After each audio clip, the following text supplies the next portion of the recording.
I'm Jeff Philbin, and this is Dinner DeeAs, the show where we serve up dinner for you and how to make it. Today, chicken Milanese with tomato, mozzarella, arugula salad, plus a dessert dia, an almighty almond cake.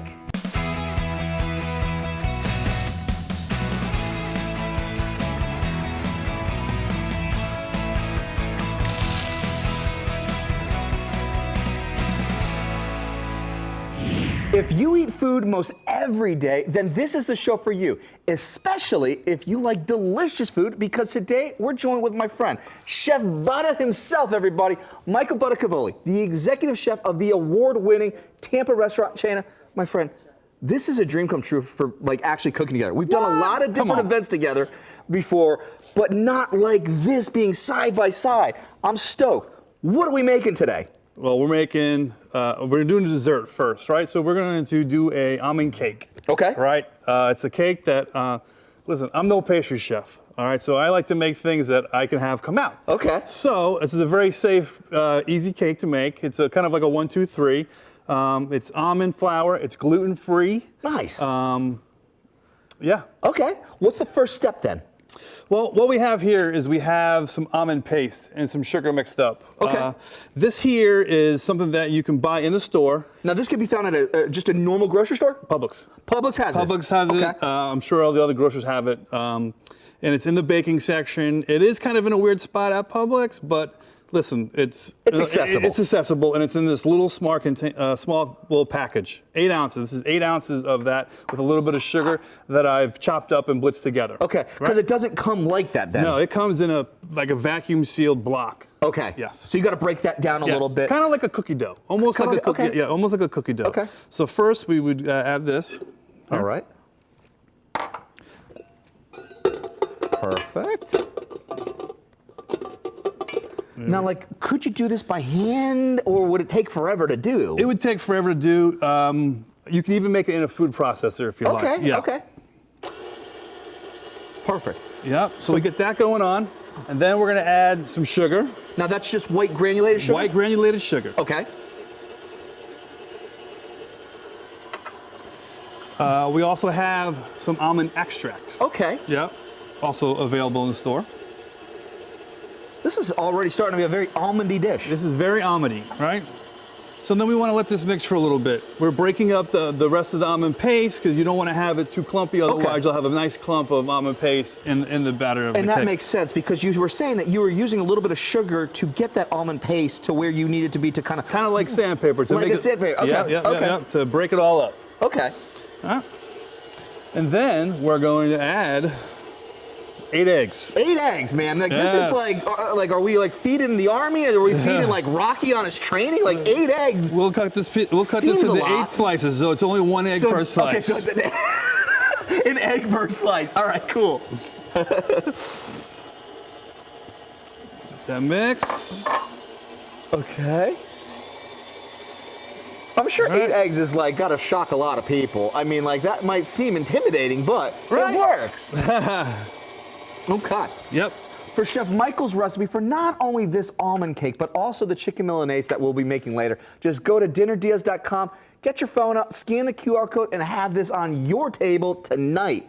What just went in there? This is salt. I'm gonna put this salt. I'm gonna combine these together real quick, so it's one big dump, right? Okay. So that was, this is almond flour, all almond flour. Now, almond flour, could you use all-purpose flour? Yeah, so you could use, in this recipe, used to have all-purpose flour in it, but I wanted to make something gluten-free to have for our guests. So so you get 2 birds, 1 stone by swapping out all-purpose flour to actually add the almond flour, because now it's gluten-free. So now it's a little bit more accessible to anyone. That's right.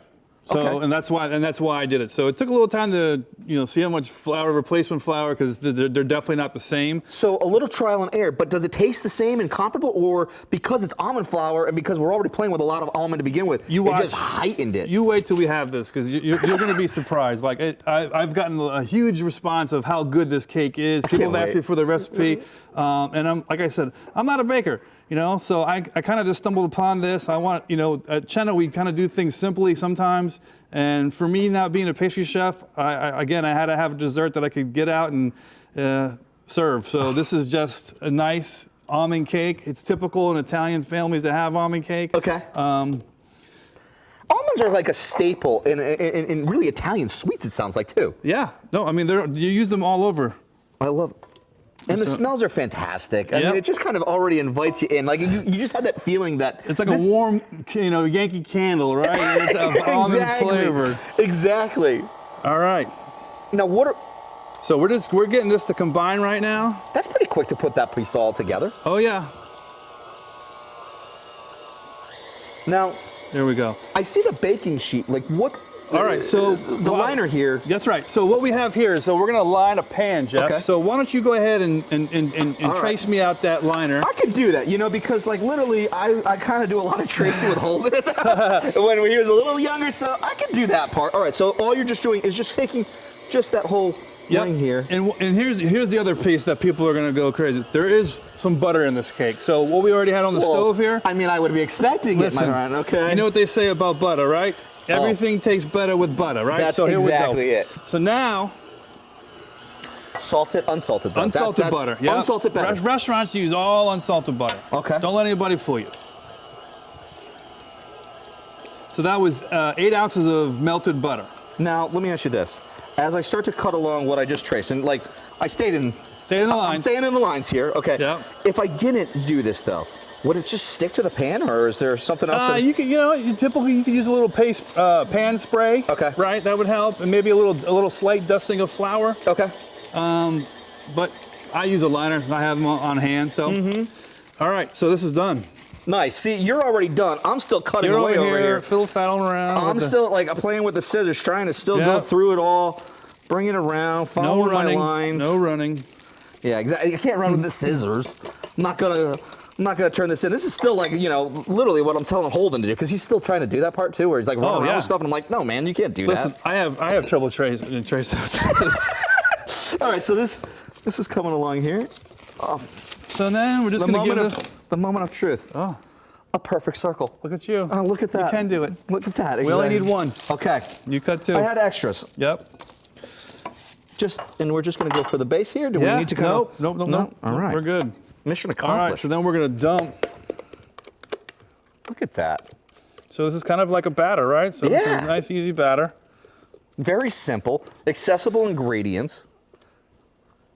And you've taken all the trial and error of swapping out the all-purpose flour with the almond flour for everyone at home. So again, you guys have the recipe right there to be able to do this. And the recipe is per 1 bag of the almond flour that you would buy in the store. So come on now. Made very simple. All right, so then this is the fun part. So here now we're gonna top it with the nuts.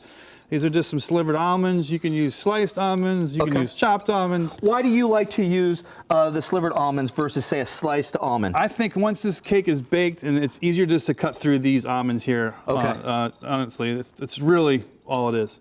But when you do this, you got to make sure that you now take these almonds and you kind of smash them into the batter. Okay. Because otherwise, once it bakes, if they bake on top of it, you're gonna lose all those. They're gonna fall right off. So you don't want to lose any of the almonds. So you want to make sure that you bat them into so the that batter. way it rises together, and When that way it's a consistent bite. Yeah, okay. and it sticks to the cake. Got it. Yeah. Okay. Yeah. Look at that. Look how easy that is to make a cake. Quick, I mean, literally easy, and like from less than 10 minutes. It's like, how can we not try that piece out? So that's going into our oven. And the oven's what, 350? Yep, 350. 350. For about 45 minutes. Oh, fantastic. Well, that cake bakes. We're taking a cake bake break. Say that one 10 times fast. Or just call me Chef See, even I'm getting tongue-tied right. I just jinxed myself by saying, just call me Chef Jeff Seuss. Because when we come back, chicken Milanese plus a tomato arugula salad, that's ahead on Dinner DeeAs.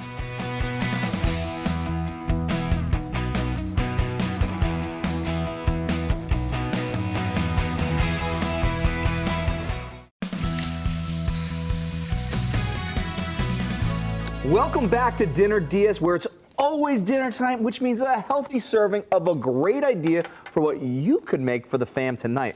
Our guest today is Chef Michael Buttacavoli from Chino's Restaurant in Tampa, and his recipe checks all the boxes, my friend. One, you're a family man. Check. Check. Chicken. Check. Check. Who doesn't love chicken? Eat a lot of chicken. Eat a lot of chicken. And also, bonus round, Dessert. The almond cake we put into the oven before the break is still in the oven. Yep. Check. But most importantly, an outlet for extreme physical altercation. Let's do this. All right. We are making chicken Milanese, so pounded out chicken. Okay, so let out all the aggressions of the day. You had a hard day at the office. Hard day. This is that moment to just say, hey, I'm letting it out because now I get to enjoy the time with the family. So compartmentalize up. Just get rid of it and just come back into your world. Family's important to you, my friend. Oh yeah, I got a big one too. You got a big family. How Yes, many members of the family make up the butter system here? I have 3 kids and a wife. And I have 2 in-laws that we all cohabitate together. I love that. It's a big dinner that you guys have then that you guys have to have. All the time. And like, you know, I love how we're saying, hey, this is chicken Milanese. But like, we were just kind of goofing around just a little bit before coming on onto the break there. This is cutlets. These are cutlets. This is the family true kind of way about it. This is the way in which my in-laws say it too. That now my wife says, like, hey, I'm making you breaded cutlets. Like, it's my favorite dish at the house. It's cutlets too. It's so simple. And it's so really simple. is. All right, so what are we doing now? All right, well, we got the chicken here, right? Okay. I seasoned it, I floured it, and now we're gonna pound it out. Pound it out. And what is the plastic wrap for? Well, this is so that we are not putting it directly on the counter or the cutting board. And we are gonna keep this all in one here. So then we have it all in the plastic here, right? Yep. So,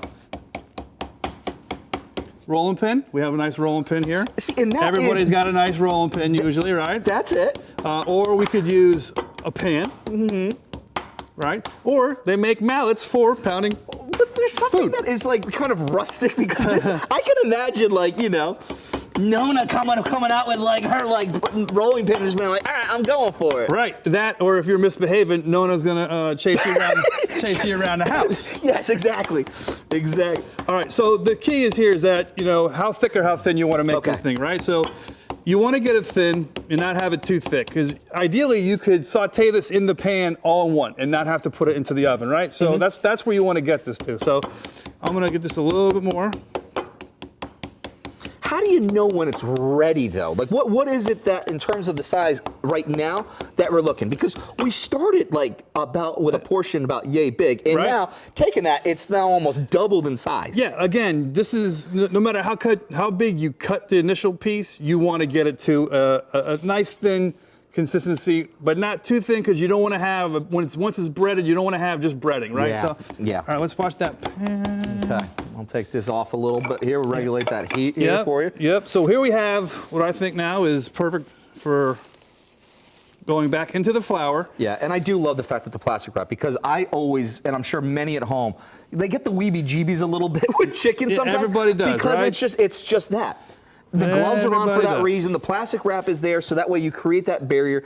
You're not going to have any types of, All right, so then the next thing we have is what we call in our restaurant world standard breading procedure, right? Okay. We have our flour or type of flour or dry that's going to stick to this chicken. And then we have a wet, eggs, buttermilk, whatever it is. You have it in here. Just eggs. Yeah, this one's just eggs. Okay. And then we go right into the breadcrumbs. Now these are seasoned breadcrumbs. We've been using these in our family for years. And it makes things super years? simple. It's simple. So this is not something that you just made, took the stale bread, made your own breadcrumbs. No. Who's got time for that right now? Nobody has the time for that right now. They make this very simple for everybody. And when you don't have time, like I don't have time, when you have 3 kids and a wife and 2 in-laws, this is what you got to do. That's it. That's it.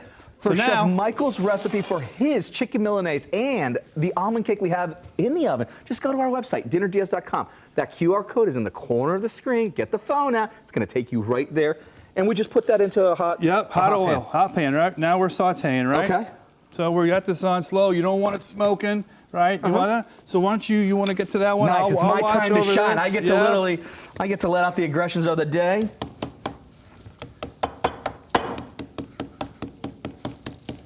Oh, all right. There's something therapeutic about this part too. Yeah, it's your lunch break, right? So you're out here taking out all of your aggression on what might have happened through the morning.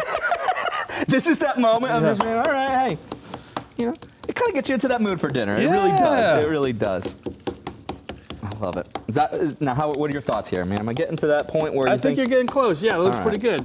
Again, your idea is to saute this all in one pan and not have to put it into the oven. So, you know, look, there we go. We got a nice, beautiful golden brown. It's not burnt. Like, cutlets, man. This is chicken cutlets. This is easy peasy right here. I love it. And while our chicken Milanese sautés, we're going to take a quick break. And when we come back, we're putting together a tomato, mozzarella, and arugula salad and seeing how it all comes together to make a dream of a dinner dia.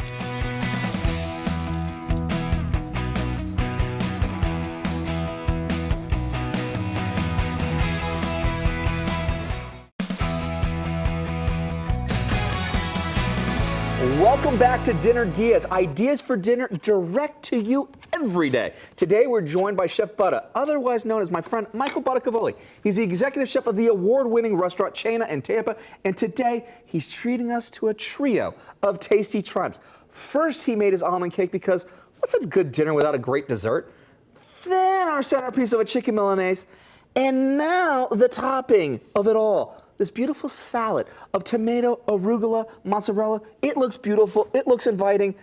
Let's go. Super simple, right? So we have little baby mozzarella balls. We have organic tomatoes here, little cherry tomatoes. Some arugula. I just cut up some fresh basil. We have some vinegar, some salt, some pepper, and some olive oil. So this will just make a nice little quick, easy topping for the light and sensible, right? And it's probably a lot of this that you may have already had inside the fridge that you can be able to bring back out, or you can be able to just kind of bring a little bit of something different into it there from the fridge, from what's the pantry, complement it with what you might need, like, you know, some fresh tomatoes. Yeah, fresh tomatoes, a little cheese, basil. I like a little acidity on my salad, so I always love vinegar. I'm a huge vinegar fan. And that's just red wine vinegar? That's just red wine vinegar, yep. We put extra virgin olive oil in here, a little salt, a little pepper, and then listen, I'm getting in there, right? I'm at home, so my hands are clean, as they are always clean when I'm mixing by hand.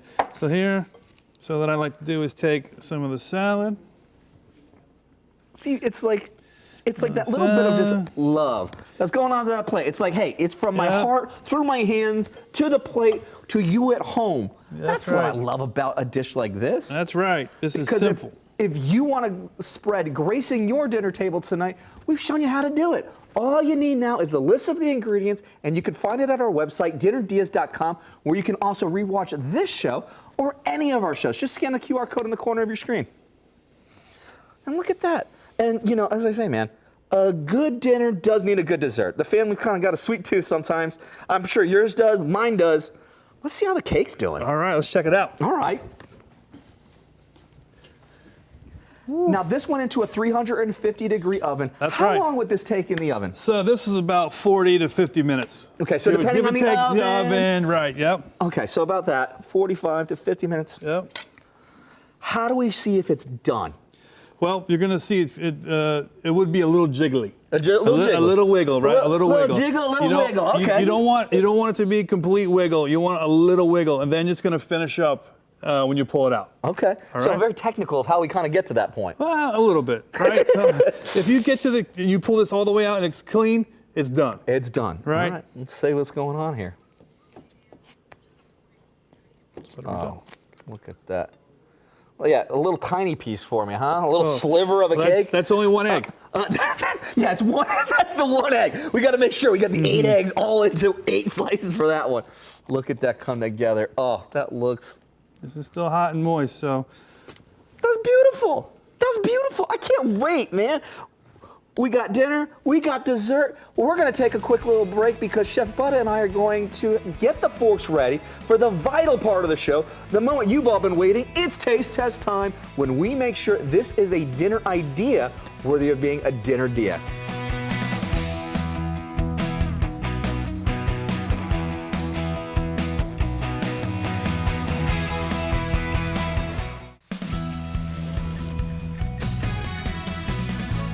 Welcome back to Dinner Diaz. Today we're making dinner plus dessert, all from my friend Chef Michael Buttacavoli, executive chef of Tampa's award-winning restaurant Cena. Not only chicken Milanese with tomato, mozzarella, arugula salad, but also a gluten-free, but no less delicious almond cake. My friend, this is like my favorite part of the show. It's taste test time. Let's do it. All right, I'm gonna take a little bit right over here because this part has been staring at me with my name. And now let's get a little bit of arugula. I'm going all in with the whole bite. Like Yeah. I kind of want the Italian flag to come through on this one. I want a little bit of that. I think I got that. Oh yeah.